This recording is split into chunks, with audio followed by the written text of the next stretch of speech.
Welcome back to another conversation with Carl. As always, remember to like, subscribe, and share. Today's conversation is with Therese Tag Goulet.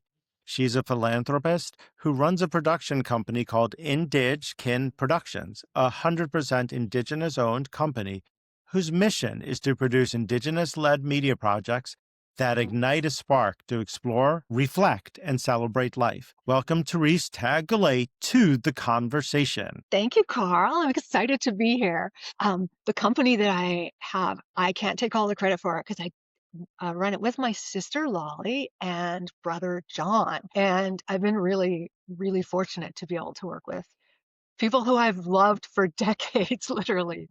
Yeah. Thank you for the How long introduction. how long have you been part of this Oh, company? this company in itself is just, I think it's about 5 years old now.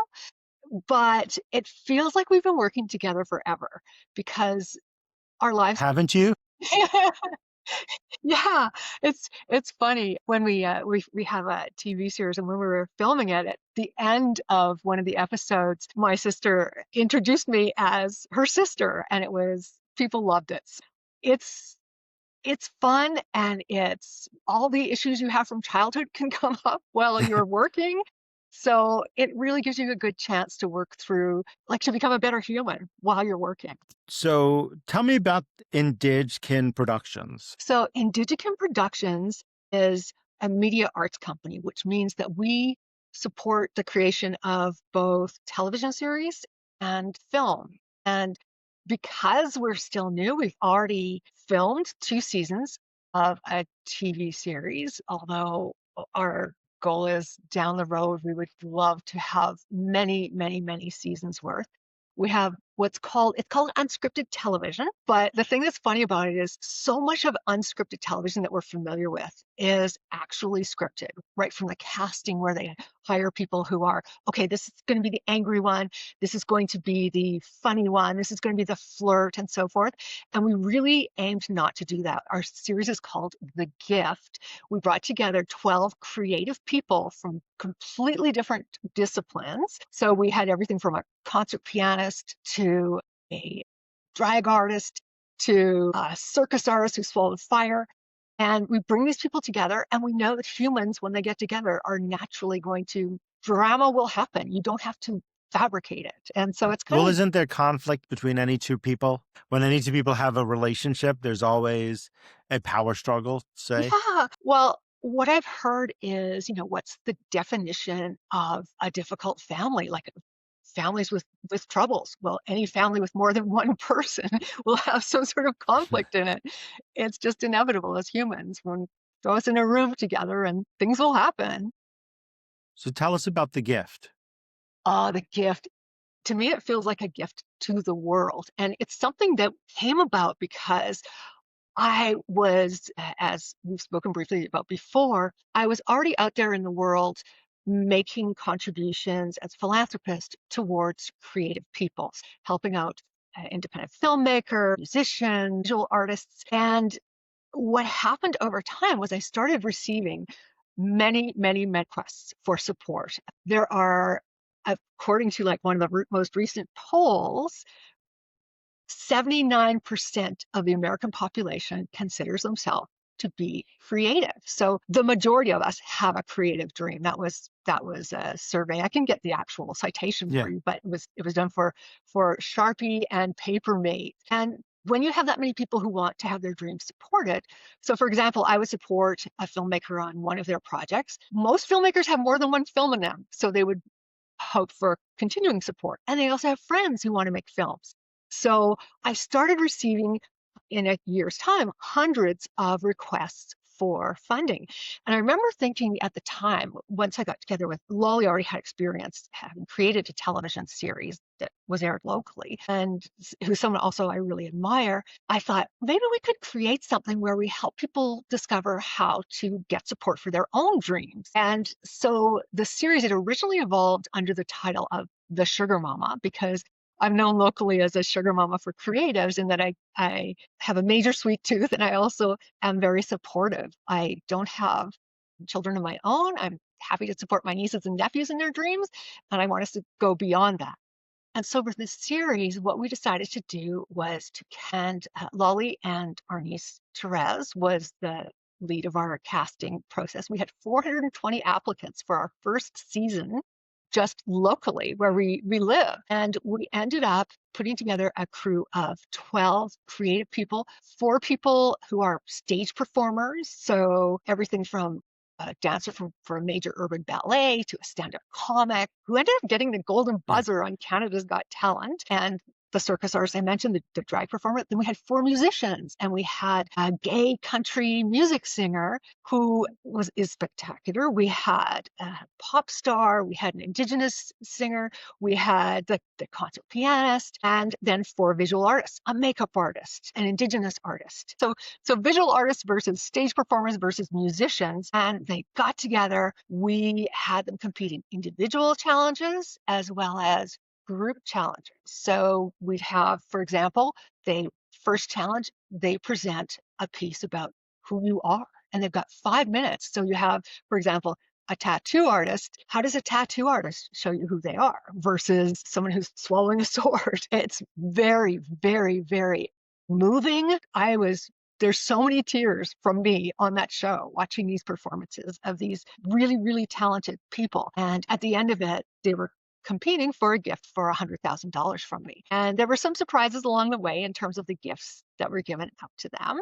They all went away with something, and one of them at the end got $100,000. And what was really interesting to see beyond the individual challenges, beyond where you have musicians competing against visual artists competing against stage performers, was we also mixed up the groups. So you would have a stage performer with a musician, with a visual artist, and the challenges were things like Mother Nature, who loves animals. We had a Mother Earth challenge.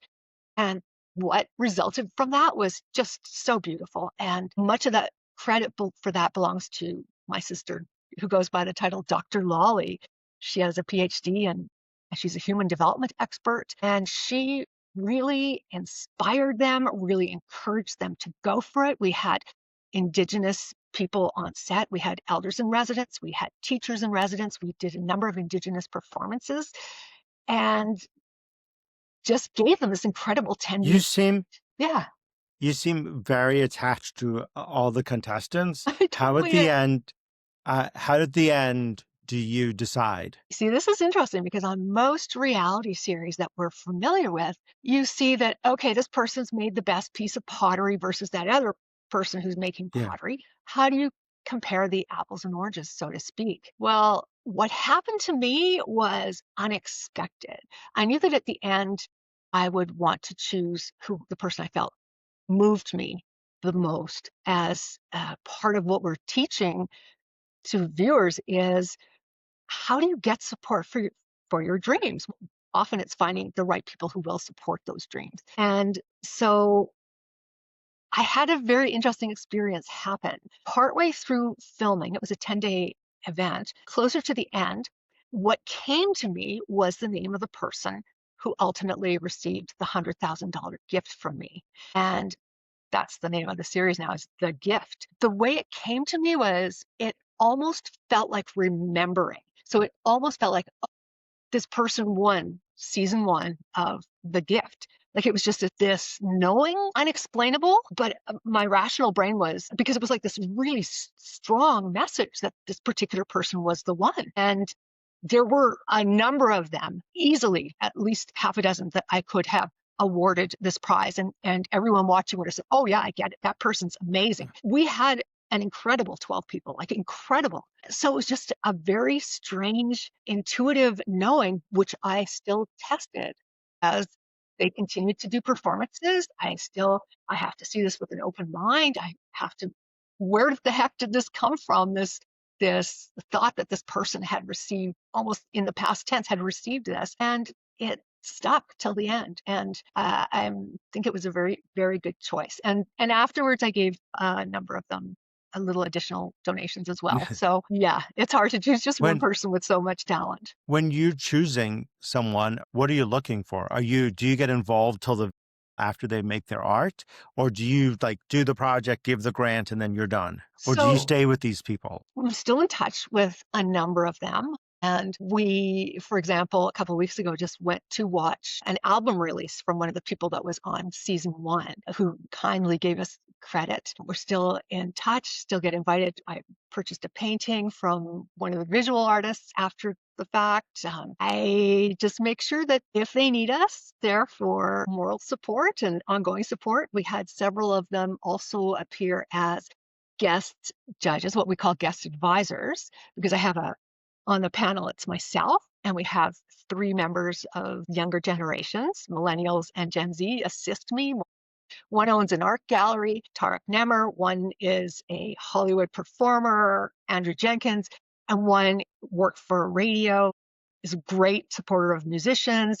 It's Kylie Roman, and they all assisted me. And what we did for season 2 was we brought in guest advisors for a different person for each episode. And some of the guest advisors were from season 1. And because it's really, really difficult sometimes to just give a gift to one person when so many are deserving. Why is independent films important and independent artists important to culture? It's because many independent creators are willing to take risks that, for example, big studios or big corporations won't take. They will go out on a limb and create art that is a little subversive, and sometimes it's what people have been waiting for. And I as we're coming into this who knows what with AI, I know that it is impacting creatives in so many ways, taking creative jobs. I think we will always have this thirst or this desire to know what humans can create, to see through the eyes of creators, and it's Well, you really need important. AI can help you, but it cannot create a story in the future. It No, can't tell you. It can create it can create Shakespeare, right? It could tell you to write a Shakespeare play, but it's just rewriting that. But it's right. not rewriting a new idea, or it's not bringing new thought to the. Exactly. It's kind of strange. Like, I imagine you're a journalist, you may have experienced this as well. The Atlantic wrote an article about AI where they had this searchable database of books that have been used to train Microsoft's AI. And so I put in my last name and up popped one of my own books. It was actually on interior decorating that I'm a co-author with my sister, Tag-Goulet. And so I have this sort of weird feeling of some of me is in at least one of the AI creations, but they're not going to be able to create something that's up here. Correct. Because you need that, and that's how you for the future. What's your favorite independent film? Oh my gosh. Okay, this is challenging because I've supported about 120 different independent films. So I'm going to tread lightly here. One that there are many favorites, but I will say one that's close to my heart was made locally. It's called Susie Makes Cupcakes. And well, I'm renowned for having a sweet tooth. So that's part of it.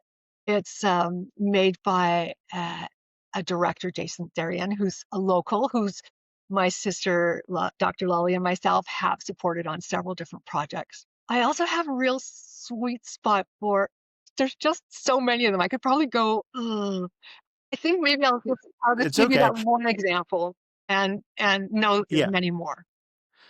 When you're looking at choosing an artist, because you mentioned pottery, you mentioned film, what is something that you're looking for when you're deciding to help an artist? So one of the things that really jumps out at me is when I'm surprised and when I'm delighted. That was a key motivator when creating the series was I want to surprise people. I want to delight people because that's the experience I want myself.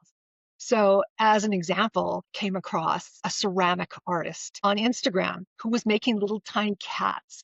I have cats. I love cats. And they were cute and they were funny. And so I gave a donation to that artist. And I remember, it's a gift from the sugar mama. So I remember she decided to name, I think, a kiln or something after she called it Mama Clowder, which a clowder is I guess, the mother of cats who makes a lot of cats. Yeah. But anyways, it was a really sweet experience, and I thought of that.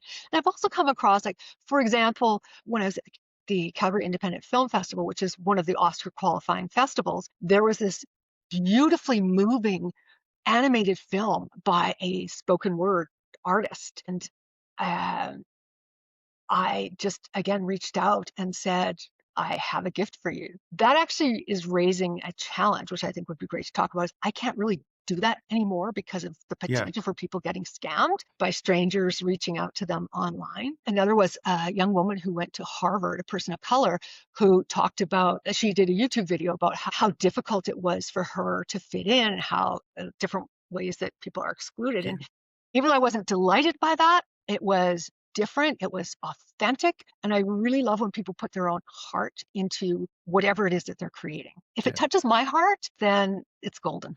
Yeah.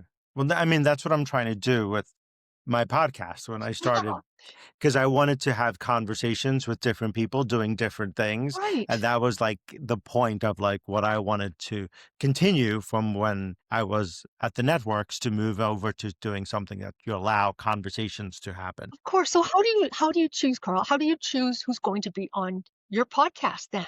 I mean, because you're creating something that is I look at it that I want to walk away learning something, uh, and I'm hoping that my viewer and listener learn something. So every conversation is about what do I want to know, and am I excited about this topic? yeah. So and the reason I wanted to talk to you is because it's about around the holidays and where people are donating and they're giving stuff. And I thought to myself, if you are sitting at home listening to this podcast right now, I like your cup, Hot Mama. Okay. So one has water, one has Okay. tea. Okay. And if you are sitting at home, and you wanted to make a donation, because people are donating right now and Right. they make donations at the end of the year. And I was thinking to myself, what would you want if someone's looking to donate to support an artist, to support someone who is trying to start a movie, a production, some artwork, some music? How would you do that? And that's why I figured I'd talk to you. That's great. And personally, if I were just starting from scratch, didn't know anyone who was creative, I would go on some crowdfunding sites. So, for example, there's Kickstarter, there's Indiegogo, there's Seed and Spark. There's other sites where people who are creative put their project online seeking different levels of funding. And it's actually really fun to find something like on a Kickstarter or Indiegogo where, you can donate it $1 just to Yeah. say, here, I support you. And then the prizes or the Yeah. gifts that you receive in return go up accordingly. So I have a lot of producer credits on different independent films for the donations that I have made. And if I were sitting at home wondering, yeah, I'm feeling generous and I would love to support something creative and be involved in some way, that's a great way to find everything from I found a couple of comic book artists on Kickstarter, for example, to whatever musicians, Are author, you, etc. when you are setting someone up, are you looking for financial return, or just a Yeah. grant, make the movie, and if it fails, I'm okay with that. It's the latter because most independent films won't make money, and I think the expectation of having some kind of return could be disappointing. Some of the films I've supported have done very well. One was shortlisted for a BAFTA award, the British Academy version of an Academy Award, to have screened at the American Pavilion at the Cannes Film Festival, the Emerging Artists Showcase. One received the Crystal Bear Award at Berlinale, which is one of the top film festivals in Berlin. So yeah, but I would be surprised if any of those actually made money. So Yeah. it's more a labor of love for a lot of creative Yes. people, and same with No, that giving. It's an act of love, I think. yeah, that's what this Mhm. project is, I think, because a lot of people do not make money on their films that they're trying to release and put out there, but they Right. have something to say. Yeah. Yeah. So Carl, when you started your podcast, I mean, what inspired you? What was motivating you to get out there? I'm very worried about where we are in the world. I'm very worried about the fact that we can't talk to each other. Yeah. And if you're in one bubble or the other bubble, you don't listen to other people. And my goal is to bring people together. So we don't have to agree. Yeah. We don't have to like the same things, but we have to be able to talk to each other and say, I can listen to you. I don't agree with you. I don't like. And other stuff is like, I'm fascinated. I did a podcast about a professor who studies death and dying. And that fascinates me. So Yeah. I'd love to have that conversation. I think we've lost the ability to listen to each other. Mm. Yeah. And I think people jump onto social media, they jump onto their how many likes you're getting, how many subscribers you have. And I think what's more important is, does somebody learn something from this conversation? Yeah. And when I would work at the networks, it would always, people would say, oh, you're the number one show, or this is the number one show. And I would always say, it doesn't matter to you. Mm. It matters to the network and it matters to the bean counters who are making money. But for this conversation, you have to know that you're in the right place. Yeah. So that's how I got started. And that's why I'm 3 months into this right now. And I've learned a lot and I'm just having the time of my life. Oh, that's so awesome. Well, the one that you referenced about death and dying, I listened to that before when I heard that I was going to be on your podcast, and it's incredible. And I learned something about it.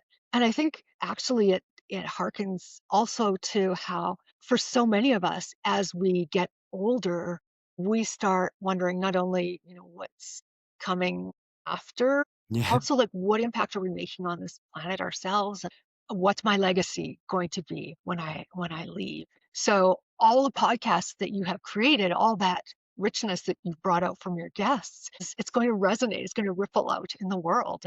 Who knows what good it's going to do? So, yeah, No, thank you. yeah. I really appreciate that. Thank you. Uh, no, thank you very much for that. My next question I have is, you started locally, but it looks like you're going globally now. How is that process going? Well, I started off locally with the series. We started off. Our plan is we're hopeful to first have it air in Canada in 2020, The Gift. And then we would like to be making local versions. So one in the United States, one in the United Kingdom, one in Korea, one in South Africa, one in different countries, very much, for example, like RuPaul's Drag Race or other types of series that we see where it's taken locally. And that's definitely a goal for the rest of the 20s for us, is to get it out there. Yeah. Do you worry about where to go next, or do you guys already have a plan? Like, oh, we're going to the US next. Well, we definitely, US and UK, I think, are our next for sure, because the series that we have, The Gift, made in Canada, it's going to do well, we think, in both the US and the UK, in English-speaking countries.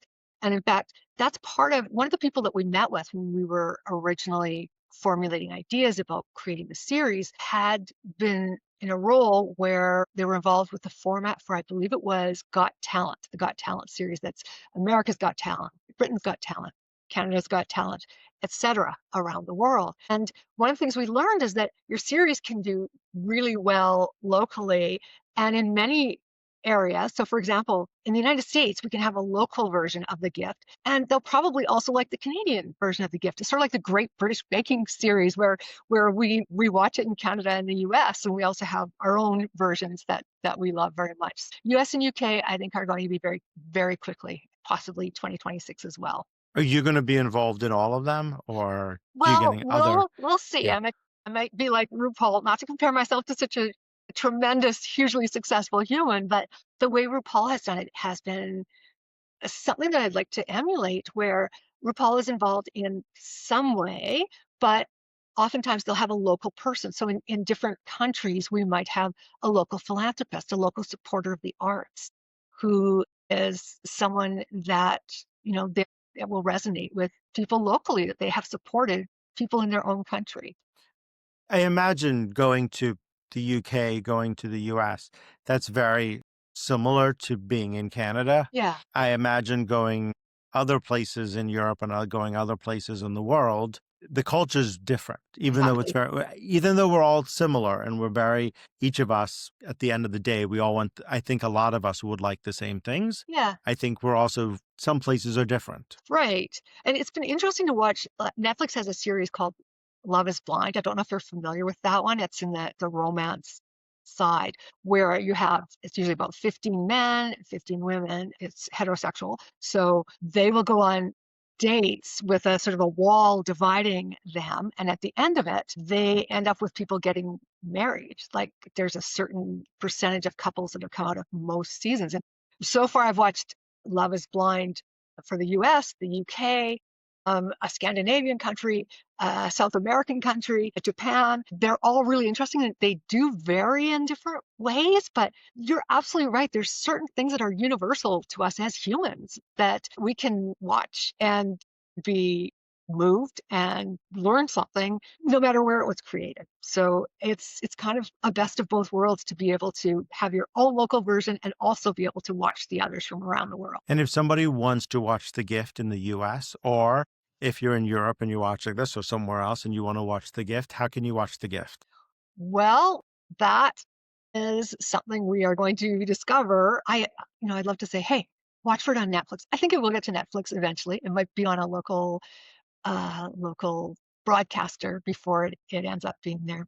We have a team of people who help to sell the series for us, and we're excited that it's going to be not just on one broadcaster or one streaming service, but potentially multiples. Like in Canada, we have a lovely series called North of North that started with APTN, the Aboriginal Peoples Television Network, which we also have very strong Indigenous element to our series. It's there on CBC, which is a national broadcaster, and on Netflix as well. So it we'll make sure that we spread the word. We're starting our social media in January. We're starting on TikTok, YouTube, Instagram with little clips from the series. And we think we're going to be able to have some good news for people hopefully soon in 2026. So we'll have them look for the gift on their socials, the gift TV, and we'll keep them posted.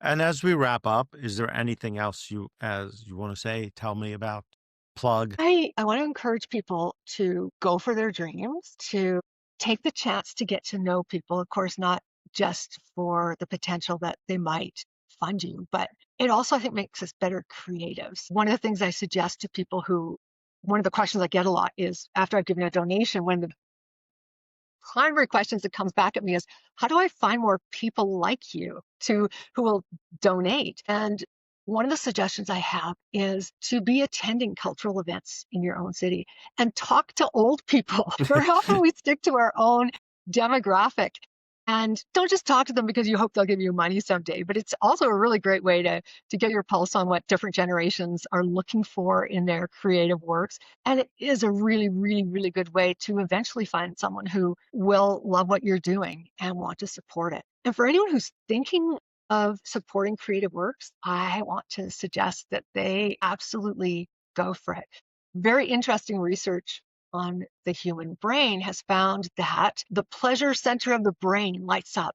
When we give, we have a release of dopamine, of serotonin, of oxytocin, I think it is, that the various feel-good hormones, and it really does feel good to help people in their dreams, and especially Well, also as giving's an older about person. Yeah, it's about you. It's not about giving it to the person, right? yeah. When you volunteer, when you donate time, when you donate your energy to anything in life, it's about you. Yeah. Well, I think it's natural that we have to, I mean, even billionaires have to choose what they're going to give their money to, which, by the way, I don't think I will ever be a billionaire because I'm giving it away too fast. And the reality is you can't. I mean, how many people in the world would like to have their creative dreams supported? Well, 79% of Americans are creative, so we can do the math and figure out there's millions and millions just in a single country, and we can't support every single person in what they want to do. So we do have to be selective about what Yes, moves us, what excites us. correct. Yeah. So, Therese Tag Goulet, thank you so much for joining me today. And thank you also for listening. And be safe, everyone.